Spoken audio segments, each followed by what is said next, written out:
you ready? From the beauty of the mountains, PMI Ghana welcomes you to Sogakope for the 2021 PMI Conference. Learn, share, network, expand your horizon. Theme: Transforming Businesses Through Project Management and Digitalization. Date is July 29 to 30th, 2021. Be inspired to innovate all in one space. Platinum sponsors: PMI, Nocheski, Hatwa On Point, Bust. Gold sponsor: Afrisons. Silver sponsor: Baroque Ventures Limited. Virtual platform by Moxie. And powered by Eagle Eye Projects and Events. Today promises to be another amazing time that we're going to have.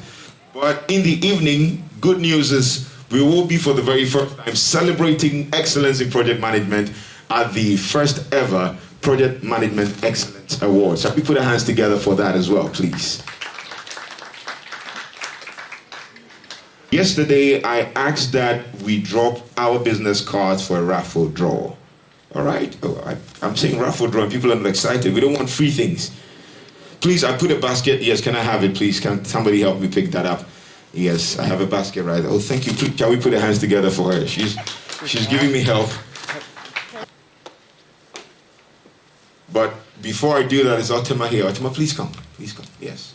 I like it when Otima says it. I like to hear it in her words when she's going to talk about what we are winning. It's the PIM book guide, but importantly, I just want her to talk about it. It sounds better with her. Otima, please use this mic. Yes. Good morning, everyone. How are you? Oh, not energized at all. Should I have you stretch again? Okay, wonderful. So, thank you all for being here on day 2. And what we wanted to do is, we know those of you who are project managers are excited on the release of the PMBOK guide, right? And so we thought, drop your cards in the basket, and then we would distribute a free PMBOK guide to you. So my colleagues here, George Asumani, who heads up our Africa business, and then Andrew, who's here in Ghana, they will do the pick. So, modalities here are that we have cards and we have those who didn't have cards, so we numbered them. So I'm going to ask George to pick any card. Don't look. Look away. Yes, look away. Look away. So it's fair, isn't it? Yes, and right here it is. Yes. Just please, why don't you go a bit deeper? Eh? Why? No, but you picked that already, so it's okay. It's okay. Yes, there it is. Hold on to that, and I want you to pick from the folded papers, okay? Yes. Please open that up. Open it up. Yes, so we need a small, yes, which is in there. Let's call this out, George. Okay. And the winner is... There's no drum roll. The winner is Mame Efi Ajay Asedu. yes. Hey. Oh, there she is.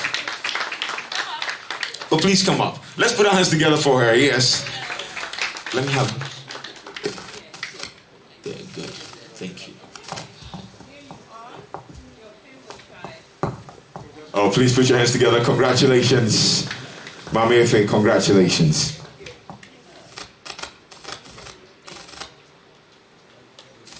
Now for the folded papers, we numbered them, so number 11 corresponds with...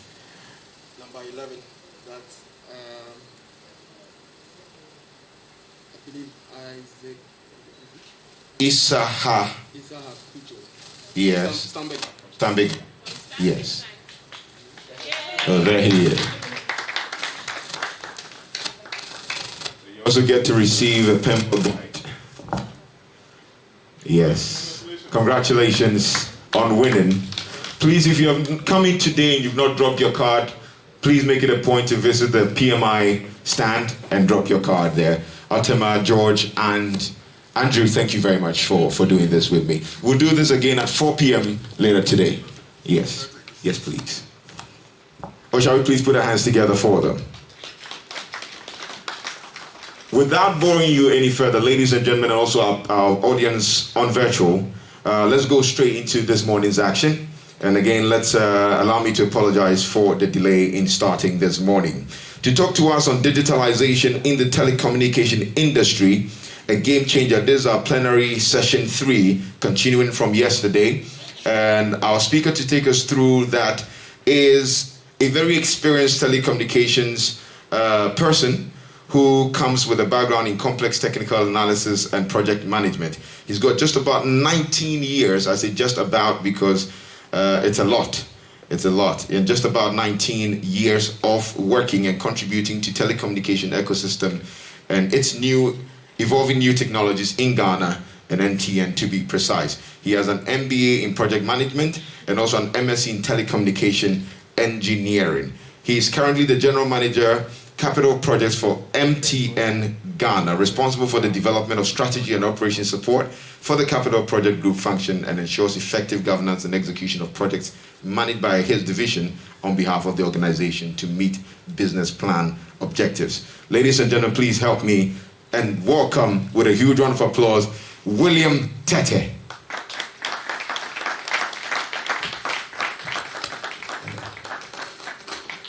Oh, you can do better for Willie.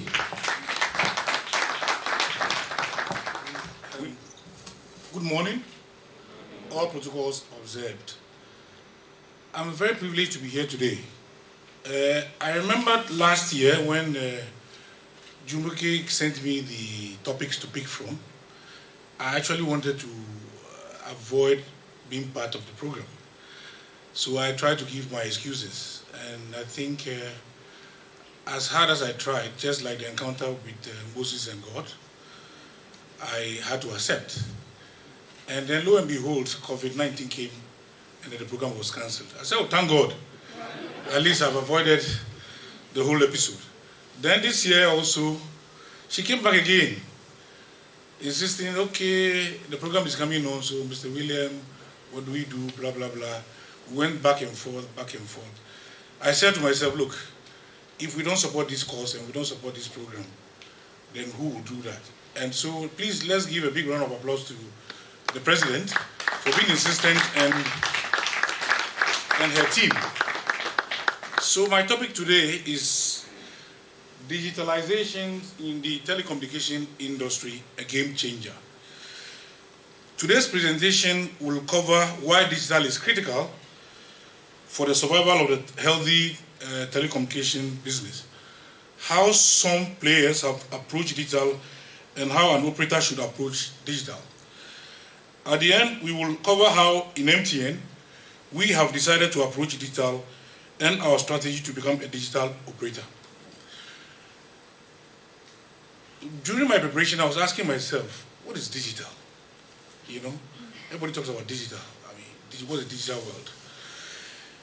You know, my first degree was in physics, so I know that the physical world is made of what? Atoms, okay? And then an atom is the smallest unit of ordinary matter that forms a chemical what? Element. So at least we know what the physical world is composed of. And what is matter? I believe in classical physics and general chemistry, we all know what matter is. Matter is what? Anything that has what? Weight. And it occupies space. So we are very clear about that. So the physical world is very clear. But in the digital world, okay, the digital world is made up of communities, networks, and data. We all agree. That is what the digital world is made up of. Communities, networks, and data. And then, digital is made possible through evolving technologies like networks with increasing coverage and bandwidth, okay? Ultra-low power connectivity and wearable devices, small, cheap, and accurate sensors for collecting data, software for data sharing. No. I'm still on just the opening, yeah. Software for data sharing, okay? And then processing and visualization, not forgetting social networks where people interact and share content in massive numbers and in real time, okay? So, first, the agenda for the day, we'll look at this, where telecommunication business is under pressure. Okay, different recipes to survive. We will look at the Tetteh case study, and then what digital means for an operator, and then MTN, digital for MTN. So this is how we will proceed today, and I hope I'll be able to do this within the next 30 minutes.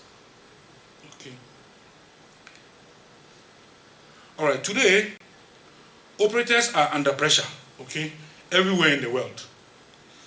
Competition, regulators, increased cost of network, and now the COVID issue, all right? And then when we look at the case of, these are 2019, 2020 articles that you can look at. When you look at Vodafone in India is under a lot of pressure. When the license were sold to the operators in 1999-2000 in India, they didn't pay upfront, so it was an aspect of the revenue. Now there was today, as we speak, there was an issue with what they call it, the government, believing that the telcos are not actually declaring the full revenue to them. So the government was making losses. Now the issue here was that the department and the telecoms in the Ministry of Telecoms in India took the matter to court. Okay, and then the court actually, they were, I think one of the issues they were looking at was the, what they call gross, revenue. Let me look at it here. They will call it adjusted gross revenue, okay? Where in layman's terms that they were declaring the telecoms revenue, but then when they sell their assets, they need to pay taxes on them. And then also, when they have deposits at the bank, they also believe that those interests must be shared with government. And that has been the tussle for some time. And then the Supreme Court ruled that in favor of government, so Vodafone Idea had to pay 12 billion US dollars. So you can imagine the pressure that this brought on them. Secondly, you know that in the Indian market, they had to consolidate because a company called Jio, okay, Reliance Jio, also entered the market in 2016. And within 3 years, they had actually acquired over 100 million subscribers. And then what they did was that they came with very, very low prices, okay? Now making them a data network and then eating up the revenues of the other telcos. So they were month on month, quarter on quarter, actually declaring losses. So you can see these are the Indian story and related to the Jio. Now you go to Telefonica. Telefonica also, the mother company is in Spain. They were also having, due to increased competition in Spain and the other subsidiaries, they couldn't make their revenue targets that actually they forecasted. So this also, they had to do some impairment in their South America markets like Mexico and Argentina. So obviously, there were some impairment costs also. So they were seriously under pressure. There were staff cuts, and then their shares were just going down. In Cell C, also, you would find that they also were owing over 13 plus banks, including one of China bank, and then bondholders, and they were finding it very difficult to actually pay their lenders. Today in Cell C, they've abandoned most of their fixed assets, and they are now riding like as MVNO, where they are using the assets of MTN and Vodacom in SA. They call them Vodacom. So they are now riding on them. So that tells you that, look, MTN and Vodacom also, Cell C is owing them roaming charges, but then they are a bit quiet on it because for them to be liquidated will not be very good for the market. So you can see clearly the pressure here on the market. Also in Italy, Vodafone is also looking at cutting. Telcom has already gone ahead to cut staff, and Vodafone is looking at also cutting 16%, which is about 1,130 of their staff, of which they have a staff of about 7,000. Okay. So this is, we can see clearly that there is big pressure within the telcos. I mean, Ghana, same. But we can say that MTN Ghana is one of the few operators in the world, okay, that still records a double-digit growth, okay. We still are growing. Last year, we were a little bit over 20%. So you can see also the main issue, okay, for telcos is that our share having grown in the last 10 years, and the growth has all gone to the OTTs, okay? The OTTs are the over-the-top players, such as Facebook, Tencent, Google, etc. Now, one would say that what is an OTT?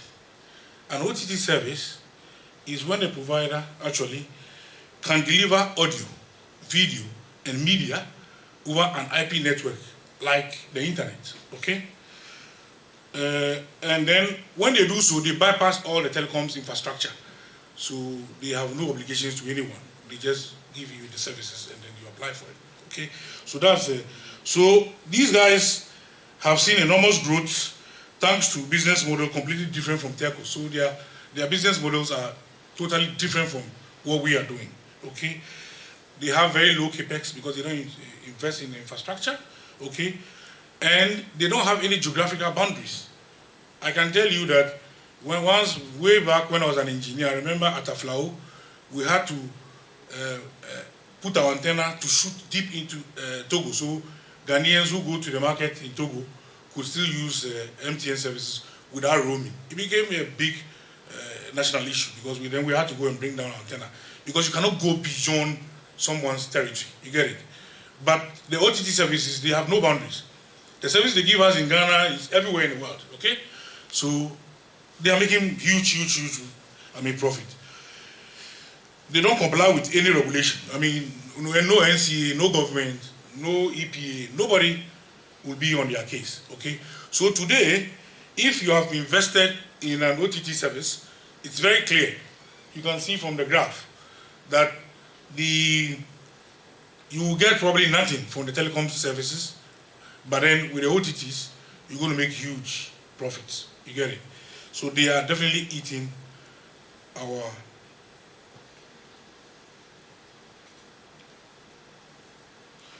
Okay. There are four main factors that explains why telcos have been suffering so much.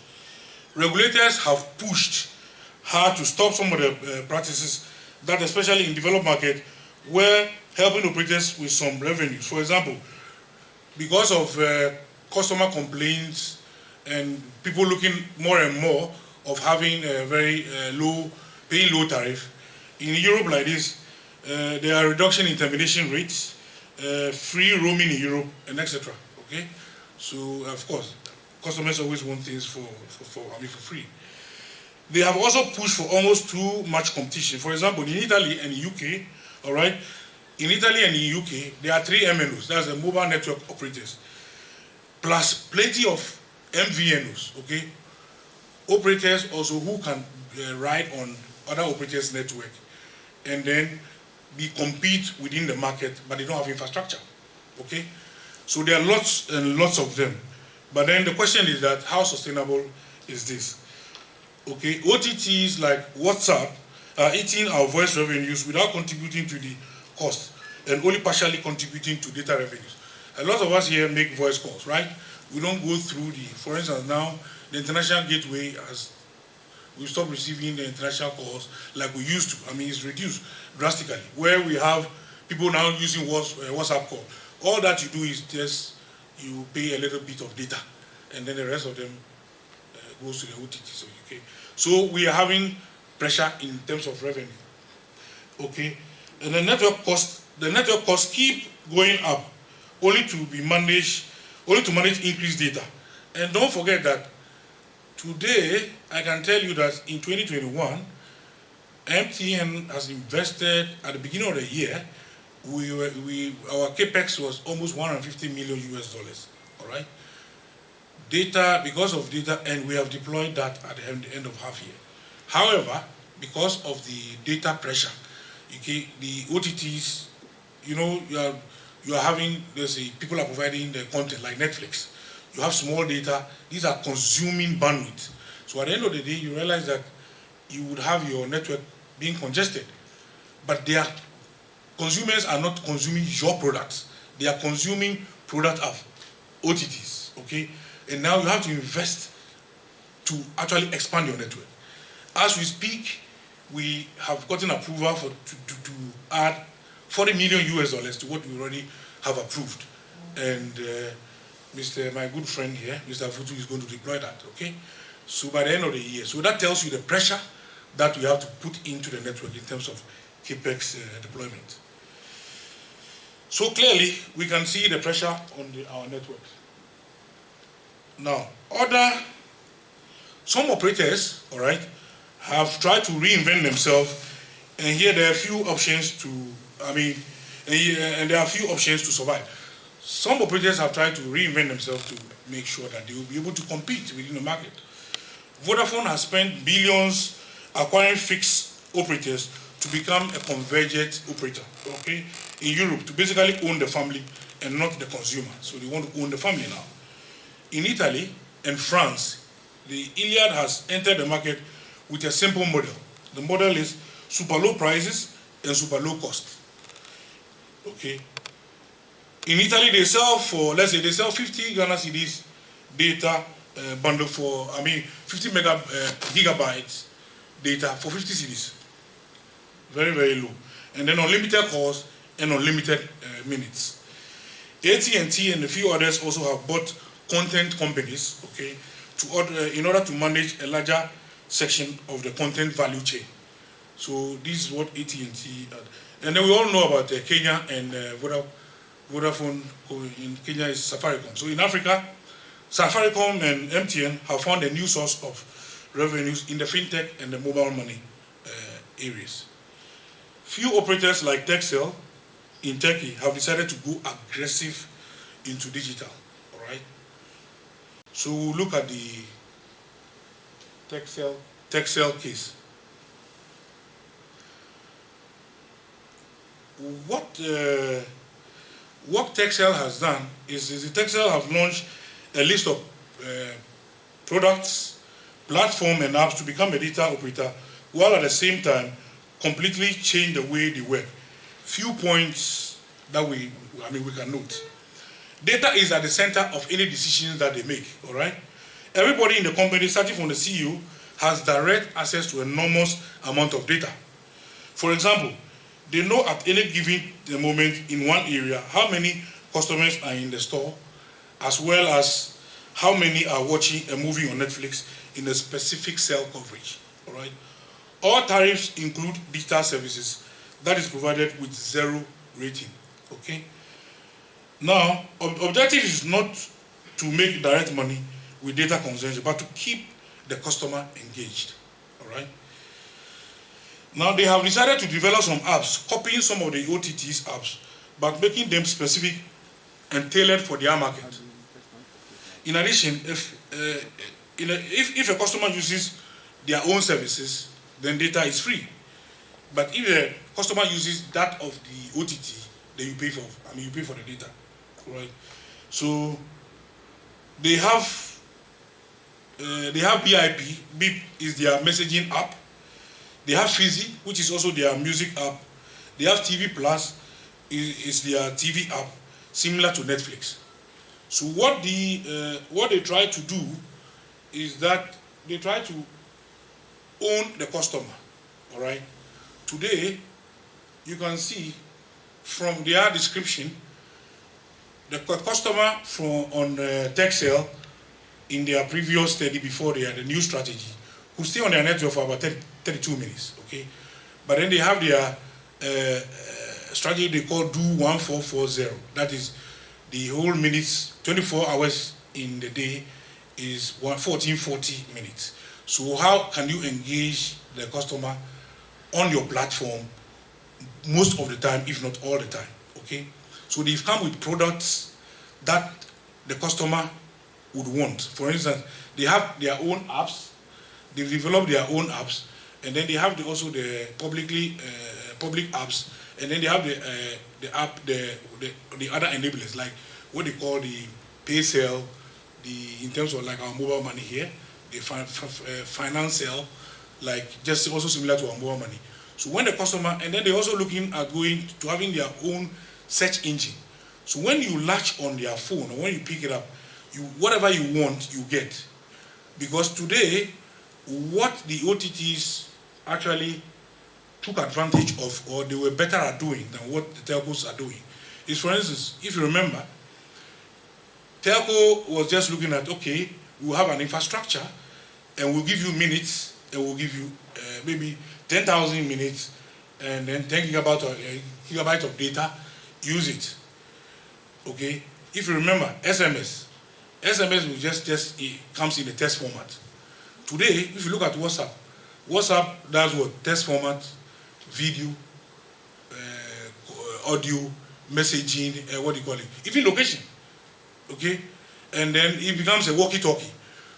So why wouldn't I abandon SMS when I can do that for free, virtually? It's only a matter of maybe a small data will go. But then in the SMS era, it also eats up your data allowances. But with these services, you do them virtually for free. All right? So what the strategy is to engage the customer more, for the customer to be able to latch onto your network, and any services that you want, make sure you have one app, and any services that you want, the customer latches on, and they can do anything that they want, do whatever they want. And that is the strategy of what do you call it, Texel. And today, they call themselves the world's #1 digital company.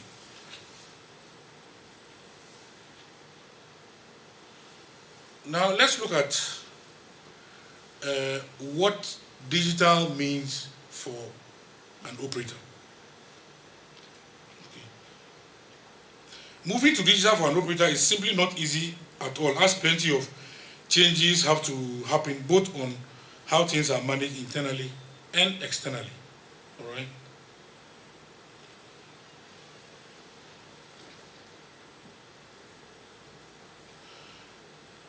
First of all, to become a digital operator, you must become slimmer and faster. You must find ways, network modernization infrastructure, to reduce both CapEx and OpEx.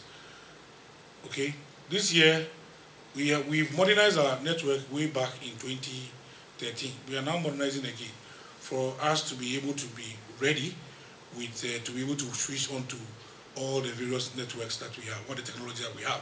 So we're reducing our footprint and stuff like that. So we reduce cost, OpEx cost, and what have you. So first, you would have to be slimmer and faster so as to be able to free up resources to invest in digital.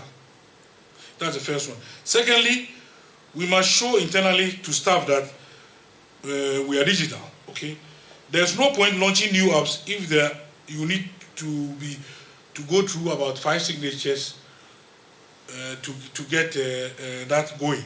So today that means that agility is also one of the ways that we need to adapt to actually move forward. All right. These actions must be taken in parallel to product changes. That must also happen.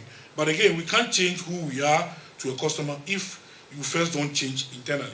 So we must, before we go external digital, internally, we have to ensure that what we do is also digital. We have to digitize everything that we do. Thank God, within the new normal, a lot of things have changed. Okay. Last but not the least, the organization must move to Agile. This means training staff on Agile and Scrum, getting frequent customer insight, adapting the MVP approach, improve product incrementally, measure the impact that any product has after launch. This is what our CEO calls the impact execution. We need to measure the impact of the product as we get along. So to become a digital operator, these are the things that we need to look at. Reduce network cost, okay? Digitize internal process, and then be agile. Furthermore, it is critical to change how we interact with our customers. Large customers now expect to have digital channels to help solving their issues. Okay, the first action is to move customers from calling the call center to use digital channels, as you can improve a better experience and be more efficient. Then on top of this, you can add a chatbot. Okay, it's a chat robotics. They made a chatbot whereby you can interact even though you're not there. They will frequently ask questions. You can go in and then you'll be chatting and you feel like that's like AI, like you're dealing with a human being. Okay, so that you can provide great service at low cost. Then the next action is to push customers to stop using USSD, okay, and move them to the app. USSD is a technology which is more than 30 years old, okay. So for purpose of advanced interactions required, we need to move them from the USSD to the app. In MTN, we have my MTN app. You move them there, and you can have better interaction. Okay, so once you fix the basics, it is time to launch new engaging services around video, content, gaming, etc. Of course, here it will be critical to decide the business model, how to enter into the market. Okay, so today we will either decide to buy or partner, or what is the key asset and what is the key differentiator. All right, so we will look at these options and see the best approach that you can do to ensure that you become a going concern.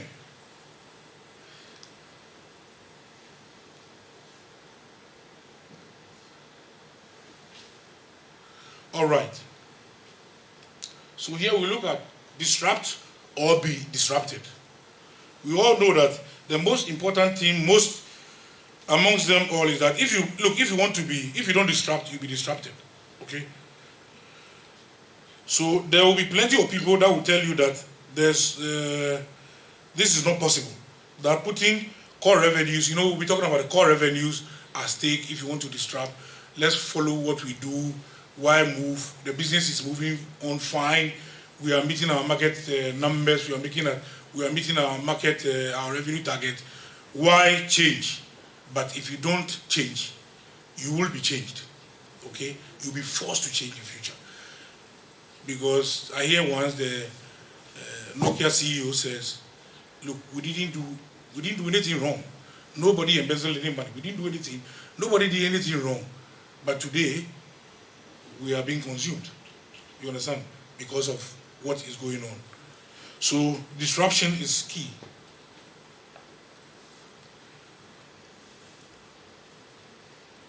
Okay, so we can all see that COVID-19 has actually accelerated this disruption.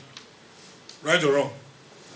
I remember a friend of mine was telling me, when I was actually telling the guys, oh, you can do, instead of, he collects money, he goes to the bank, he picks money, and then goes to the shop and then puts the money into his wallet. That's all. We have the push and pull services. So instead of going through that hurdle, why don't you do the banking digital services where you can withdraw money into your wallet and then use it to pay all the services that you say, oh no, my money is not enough, so I'm scared. I don't want to try that, In case something goes wrong, then I'll be in trouble. But with COVID, he's been forced to push and pull. You understand? So now, I didn't know this was that simple. Yes. A lot of people would have actually changed probably in the next 5 or 10 years coming because they were slowing up with, adapting digital services. Today, MTN, since I remember my last day in the office was 27th of March 2000, and I've been working from home ever since. We're having virtual meetings. Sometimes you have 2 meetings at a time. I couldn't imagine if I was in the office whether I would be able to do 2 meetings at the same time, where I have my laptop, I have my iPad, and looking on and interacting, okay? Lots of us, we're all working from home. Now, all documents, I'm signing millions of dollars.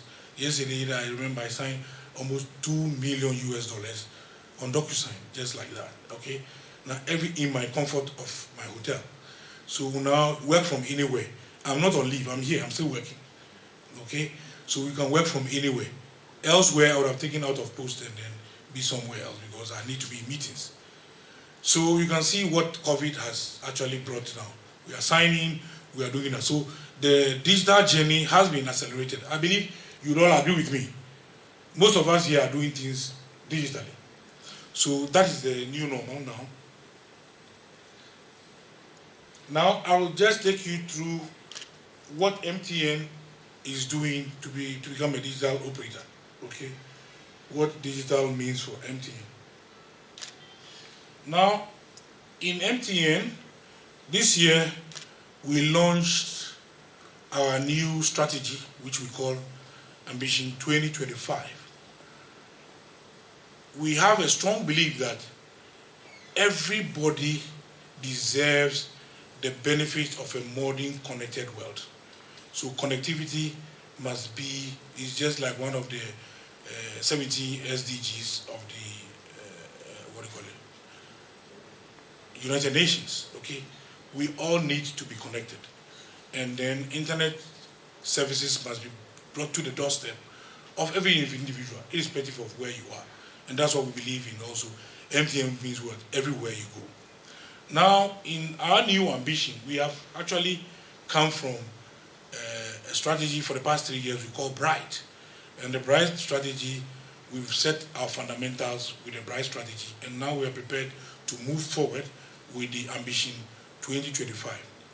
The Ambition 2025, because I'm talking about digital operator, I'll just concentrate on these, which we are looking at. MTN Ambition to put platform and digital transformation at the center of our strategy.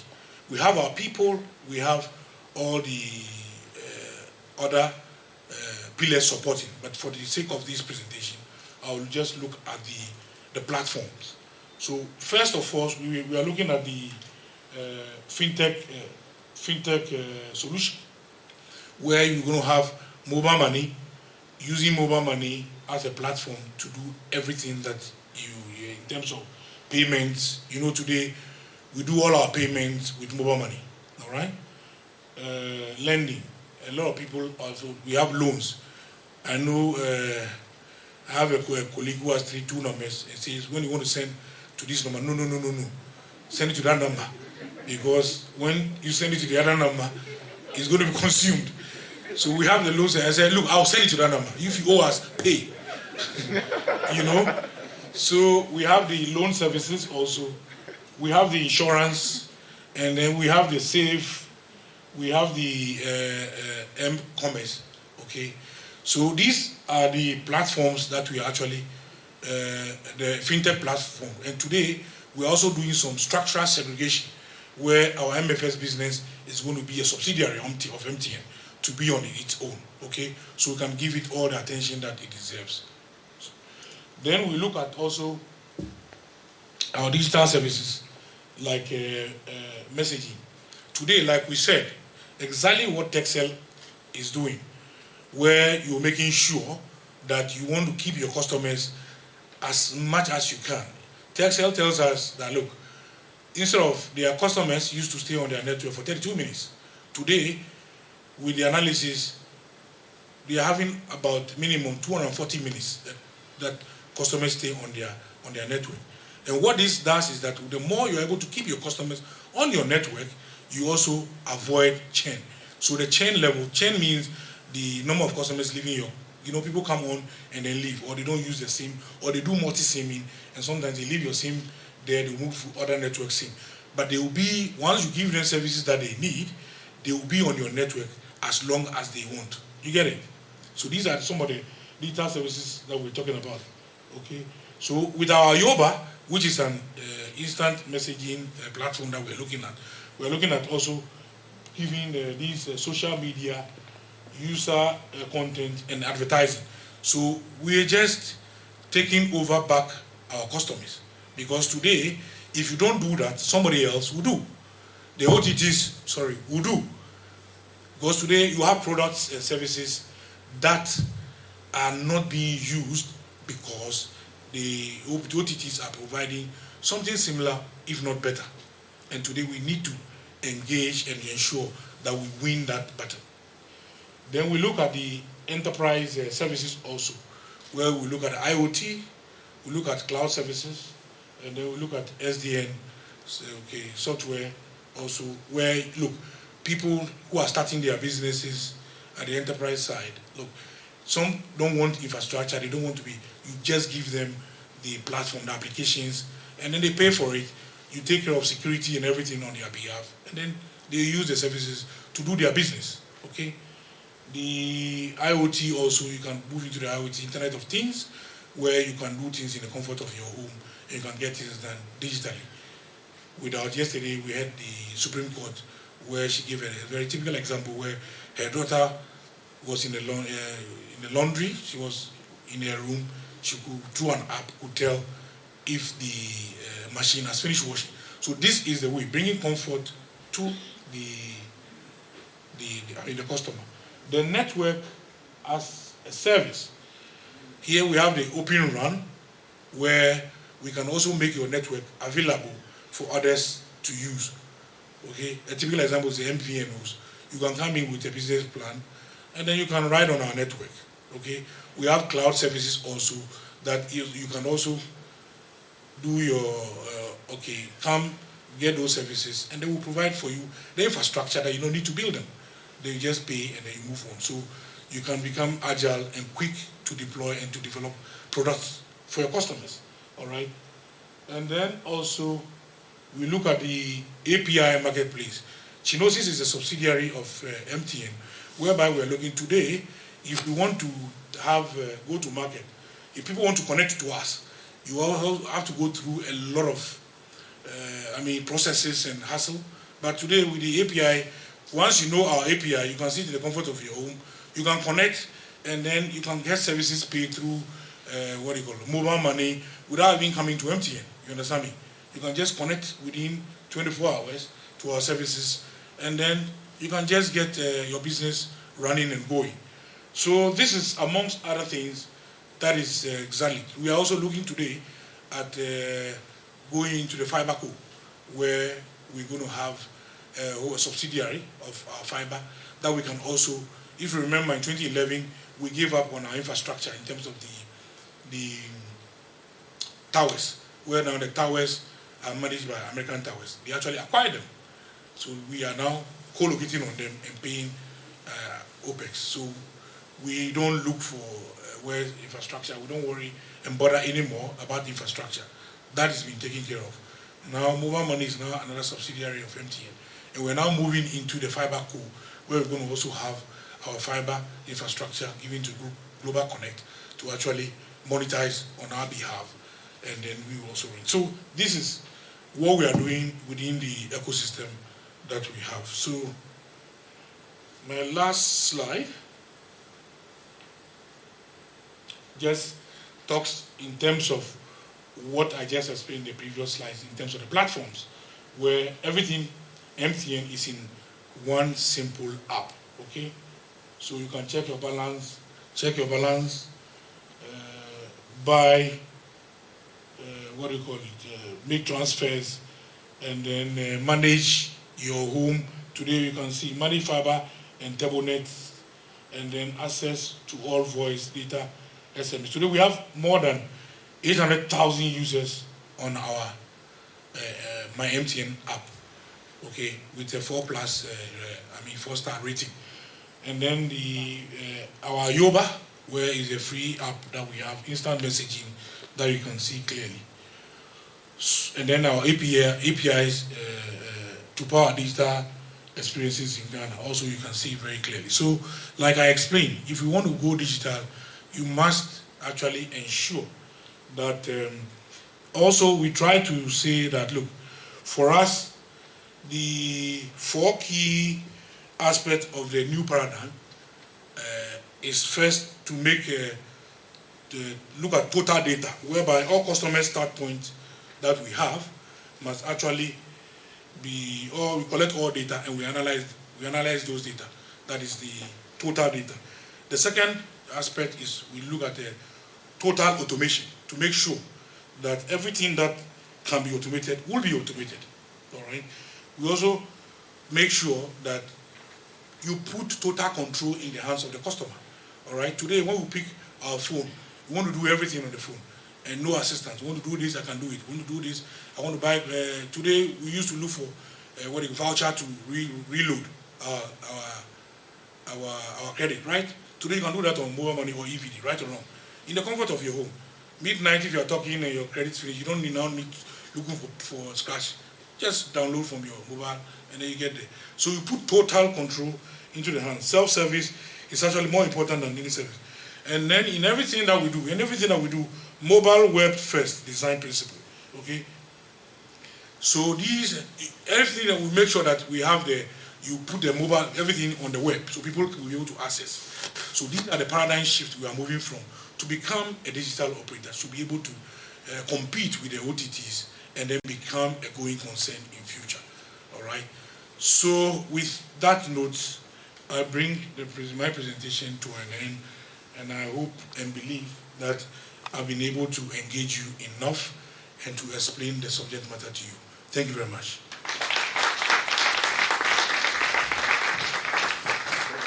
Thank you, William. Grateful. At this point, we'll take some questions. If our questions are ready, I'll start with them. I'll just handle the microphone for you. You can just talk to me. Thank you. William, thank you very much for that presentation. My question is this. MTN is clearly number one in the market. And as Chief Capital Project Officer, I'm sure there are projects that come to you on a daily basis or on an annual basis that you have to check and see its viability. In as much as, yes, you've deployed so many projects, I'm sure that there are some projects that have been deployed and yet may fail to achieve the intended purpose. You are doing digitalization. In the organization, I'm sure you can control change by working through the heads of department. But for projects that you are deploying for your customers who are running in the millions, how do you know when the market is ready for a particular digital approach that you intend to deploy? And how do you know, because there are companies that have released certain brilliant digital projects for the right purposes. It just seems like the wrong timing. How do you know when the time is right, when the market is ready to embrace whatever digital approach you intend to release? Well, good question. I must say that I don't remember who made this commentary, but he said that in the days of the horses, if you had asked a customer what they wanted, they would have told you they wanted faster horses, okay? But then they went to big cars, okay? And sometimes you need to take the risk. And I must say that MTN, we in this business have always been the first. If you remember, before MTN Spacephone came into the Ghanaian market, we had Mobitel, right? That was very analog. And the services they gave to the Ghanaian market was the analog service. However, MTN was the first to bring digital service, right? If you remember. Now, secondly, also, the services was then 2G. MTN was the first to bring 3G services in 2009 into the Ghanaian market, okay? Somewhere 2011 or so, I believe also that when there was no business case for mobile money, all right, MTN was also the first to bring mobile money. Believe you me, mobile money took a lot of time and patience to be where it is today. So today, when we say MTN has more than 90% of the market share, it's worth it because we took the risk when nobody was prepared to take the risk. Remember, this was all looking and anticipating use cases in terms of what would make it convenient for people for people's life.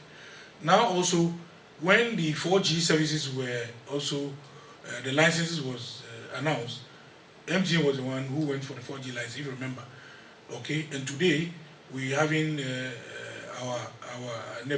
we being the fastest, okay, with aggregated services. So to answer your question, we always have the outside in approach, and then we look at the needs, what the customer will be needing.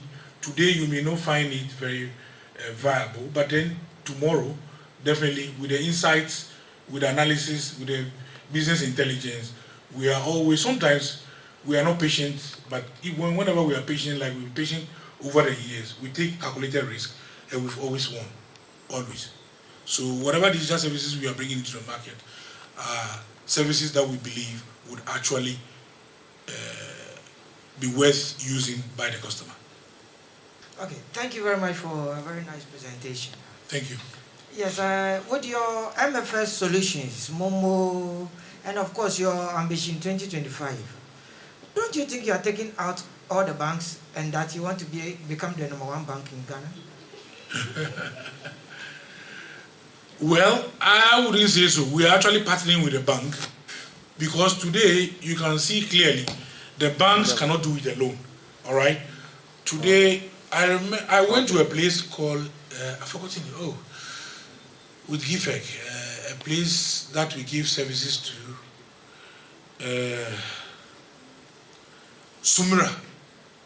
Asumura.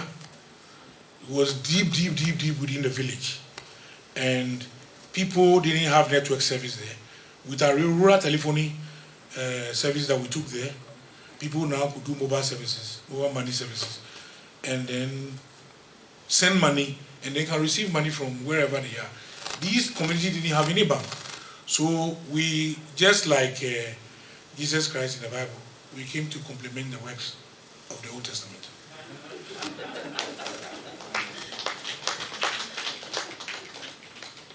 Next question. Hi, thank you very much for that wonderful insight.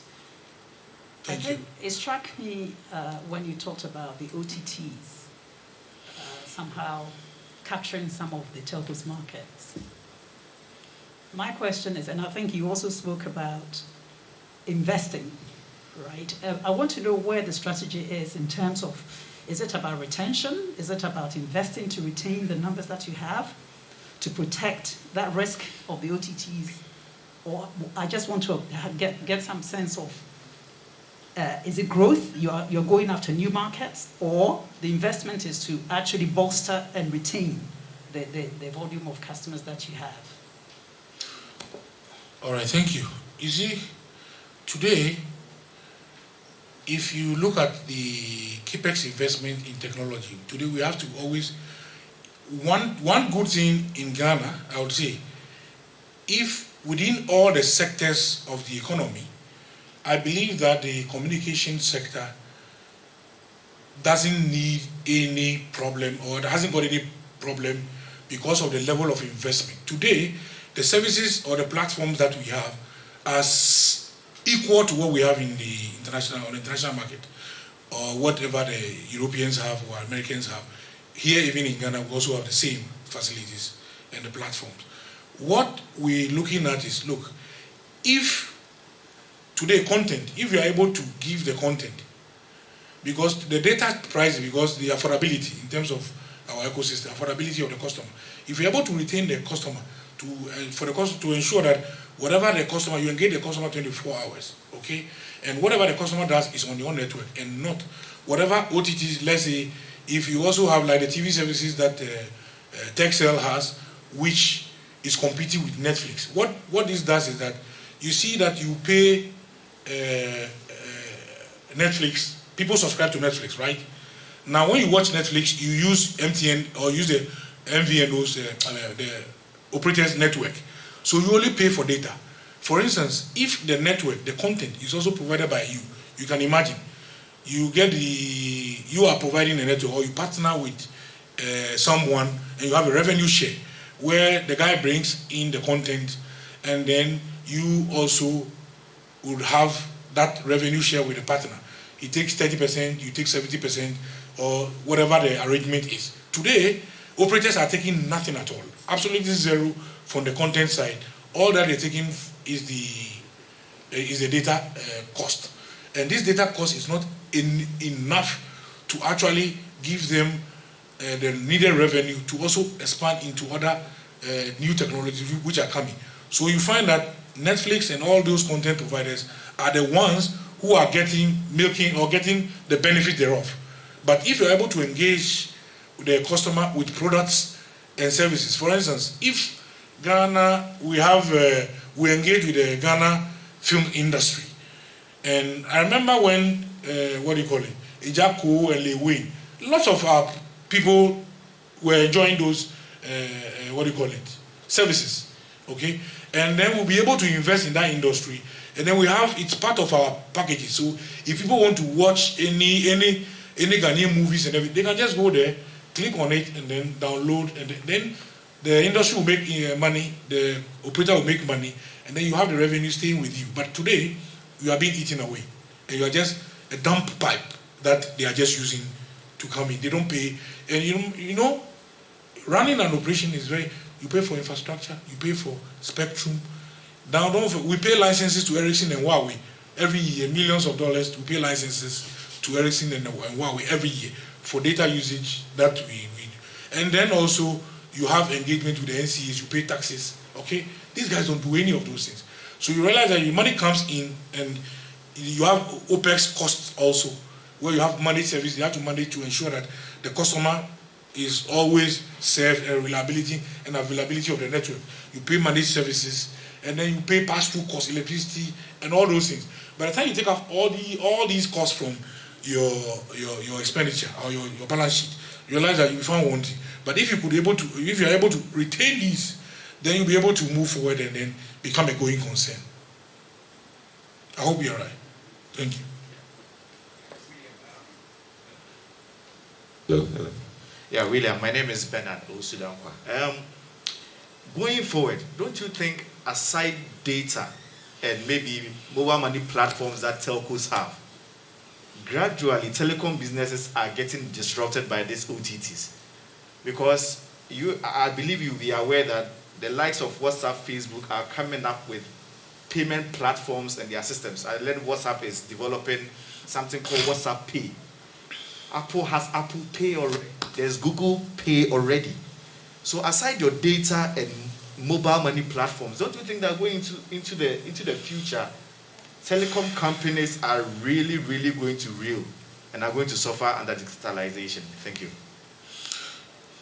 Yeah, I mean, you're right. I mean, these payment platforms are coming. The other OTTs are also trying to reinvent themselves. They're always reinventing themselves every now and then and competing. So we must also be ahead of the curve, okay? So what we try to do, like we're saying, like the tech sale issue, is to ensure that you engage the customer where you don't have the customer shouldn't be able to, whatever Facebook or Apple can give you, we should be able to also give you similar to that. You don't need to move out of the app to go to other applications. You understand me? So like our messaging, like our Yoba, our mobile money, once you are within our environment, whatever you need done will be done within that environment, and you'll be able to pay everything that you do. So competition will always be coming, but we also have to be more innovative in our ways of doing things and look at the outside in and make sure we have products that the customers will be interested and engaged to use. With that, we would actually be able to stay ahead of the curve. Last question for this segment. So, thank you very much, William. I mean, very excellent presentation. I have a contribution and a question. So my contribution, I think, stems from the last two on the disruption of the OTTs. And I think one of the slides said disrupt or be disrupted. And I think from an MTN position, the point is also that today, William has indicated the disruptions we are facing, the cutting into the revenue streams of the traditional telco operator. Now, if you don't join in, they're going to eat you up. So if you go to China, you have the WeChat, you have the super apps, where you can do everything. I mean, today you can see that the likes of the Facebooks, the Instagrams are also positioning themselves in that same way. So to improve stickiness, I mean that you stay there in whatever you want to do. Even WhatsApp has a business, and very soon I'm sure they're going to go inside the mobile direction. If you take the app Ayoba, you'll be able to do your mobile money over there. It will become a marketplace. So that is the positioning. It's either you join, because today there's almost nothing you can do about it. You change from WhatsApp, they're going to Telegram. You change from Telegram, they're going somewhere else. And it keeps evolving. There are new apps that some of us don't even know and haven't even got there. By the time you realize, maybe you give to your kids or to some other university and they say, oh, there's this new page which is coming up. So I think the strategy, clearly in the Ambition 2025, is to move in that direction in the 5 areas. So in fighting the OTTs, to also position Ayoba. Ayoba will be free for MTN to MTN users, free.